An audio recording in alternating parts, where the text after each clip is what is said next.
К другим темам парламент республики и законодательное собрание Нижегородской области будут сотрудничать. На днях в Москве представители двух парламентов подписали соглашение о сотрудничестве. Подробнее в материале наших корреспондентов.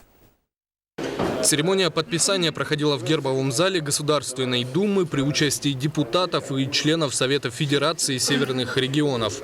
В преамбуле Александр Жирков и председатель Законодательного собрания Нижегородской области Евгений Лебедев отметили, что связи этих двух территорий имеют богатую историю. Почти 120 лет назад на Нижегородской ярмарке была представлена Республика Саха. После экскурса в прошлое было подписано соглашение, которое обозначили как важный документ, имеющий хорошие перспективы на будущее. Это важное соглашение. Почему? Потому что мы с Александром Николаевичем, будучи руководителями представительных органов, можем общаться на площадке Думы, на площадке Совета законодателей.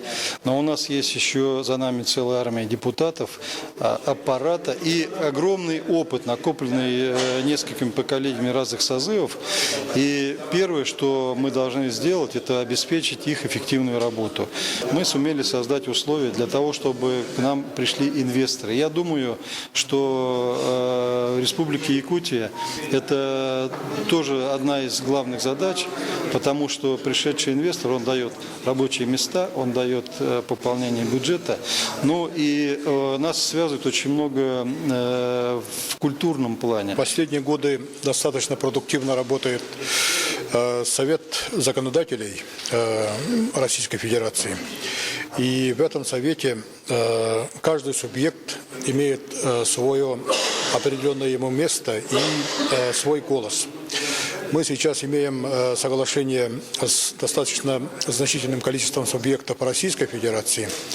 Также Дальневосточный федеральный округ имеет соглашение с Северо-Западным федеральным округом.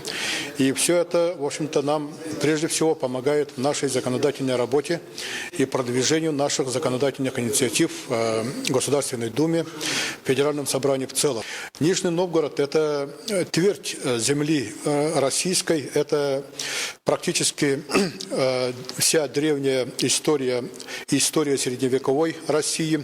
Это слава России, это легенда России. И Республика Саха-Якутия, как составная часть Российской Федерации, она заключает это соглашение с полным осознанием своей ответственности и всего того достоинства, которое мы вкладываем в это соглашение. И я надеюсь, что с Евгением Викторовичем и с законодательным собранием Нижегородской области мы найдем точки соприкосновения для совместной работы во имя не только поднятия экономики, но и социальных и культурных связей нашей республики. Александр Лысак, Наталья Сазонова, Михаил Кулаков, НВК «Саха», Москва.